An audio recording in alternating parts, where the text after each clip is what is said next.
When I was young, my favorite shield power-up in the classic Sonic games was the electric shield. Not just because having rings slowly catch up to me is fun, but because the double jump was forgiving. If I missed a jump to a shortcut, I might have a chance to jump back up. This is also why Knuckles was my favorite character. Almost nothing is out of his reach. But nowadays I find the most rewarding way to play is as Sonic.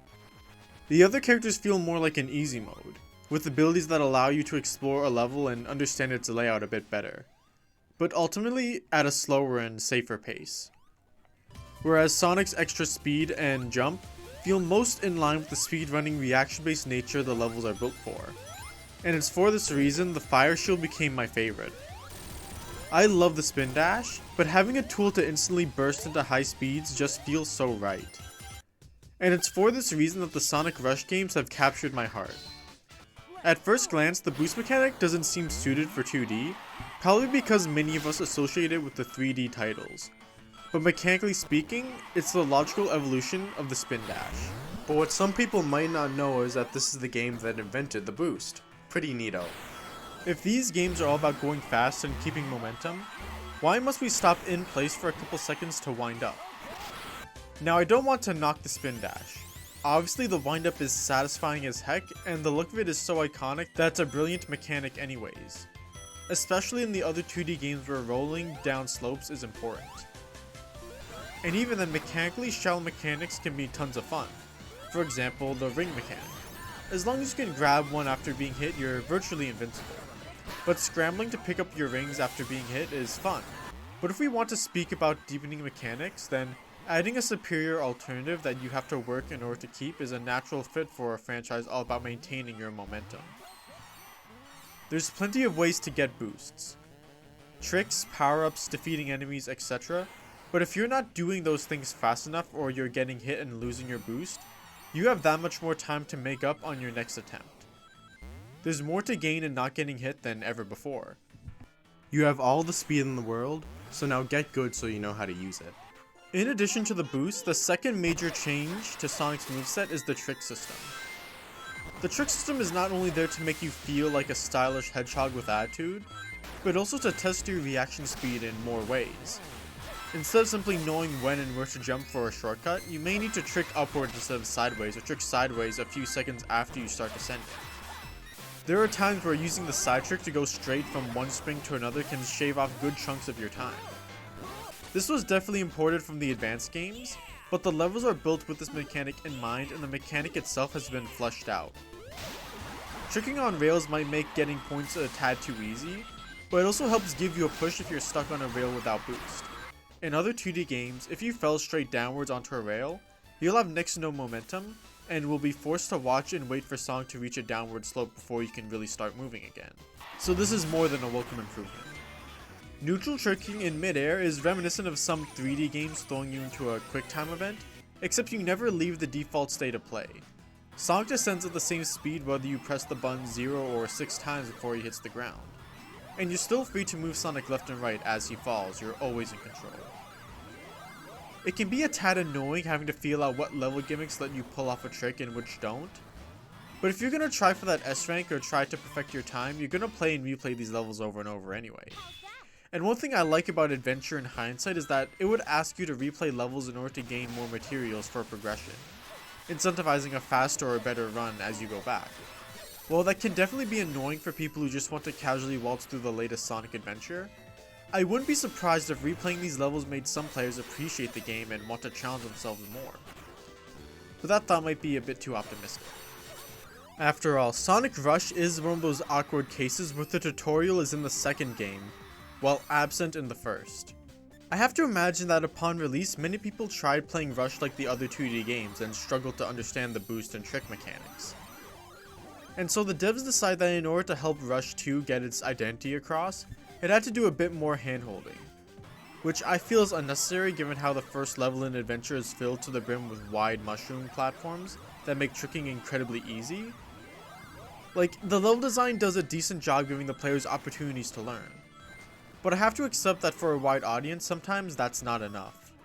Speaking of level design, many of the levels in the Rush games have unique stage gimmicks that temporarily change your playstyle. Some are simple and feed into the gameplay incredibly well, like the snowboarding and anti-gravity sections. These types of levels tend to be my favorite. But some are more intrusive, like the 3D rail, hand gliding, and kart sections. Maybe I'm more inclined to like these minigames within the stages because I was a Sonic Heroes kid, but I think these sections add to the game. They do distract from the core gameplay, but I think the minigames they made are straightforward enough to firstly not be frustrating, and they allow the game to utilize its 3D models with different angles during gameplay. Visually speaking, I don't think I can say Rush's models are as charming as Sonic's other sprites, whether it be the original trilogy or the Advanced series. But in motion, their animations look really good when pulling off tricks and interacting with the level gimmicks. And this also allows the game to more easily play with its environments and perspectives. But in terms of visuals, the most important aspect to Sonic Rush has been staring you in the face throughout this entire video. The vertical split screen is probably the game's most blatant weakness, but I can't help but commend the game anyway for how it utilizes it.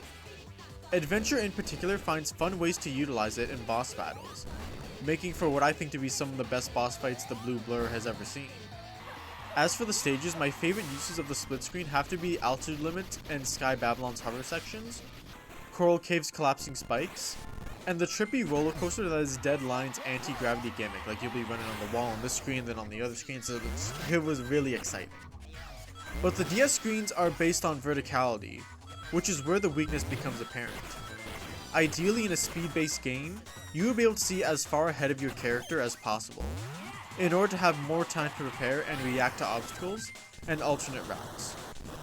There has been more than a couple cases where I charged forward trying to improve my time only to fall down into a bottomless pit that I couldn't see.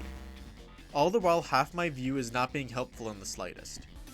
The best advantage Sonic's 3D games have over his 2D ones may very well be how much further ahead the player can see. Seeing above can be helpful, but only in niche cases.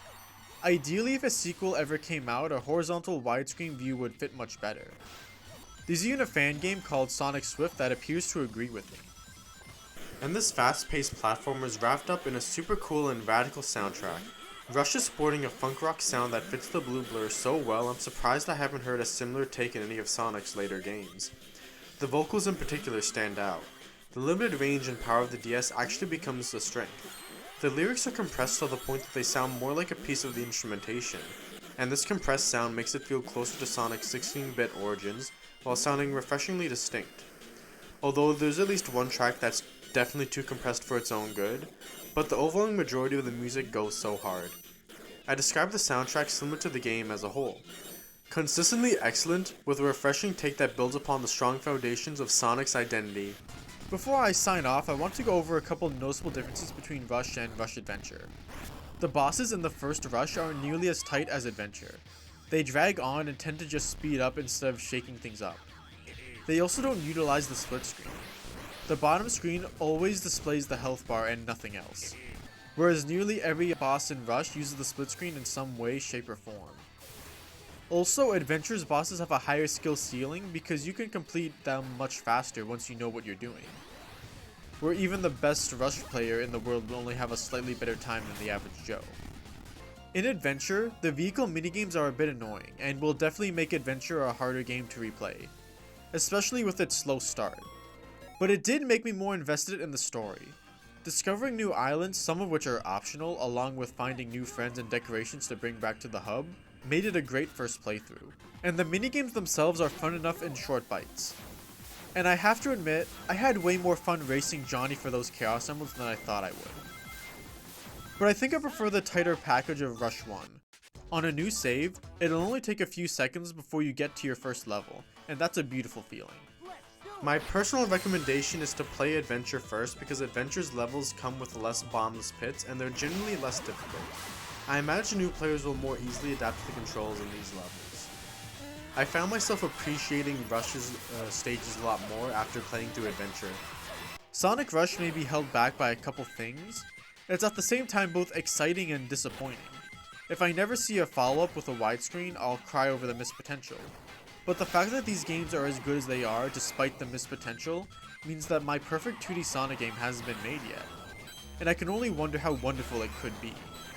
But in the meantime, whether that game comes out or not, I've got plenty of great games to keep me entertained. Thank you all for watching. Like, sub, you know the drill. Oh, and one last thing before I sign off. Sonic has better 2D games than Mario. He didn't say that. He didn't say that. I mean, but doesn't Sonic get better? Like, think about it. Sonic does have better 2D games than Mario when you really think of it. Like, the skill ceiling is like higher and like it doesn't necessarily make it better, but I think it's something we have to consider when talking about this. It's like, alright, so it's like, you get a lot more from me playing Sonic than you do Mario. He came back just for this. Makes me laugh. Makes me ha ha.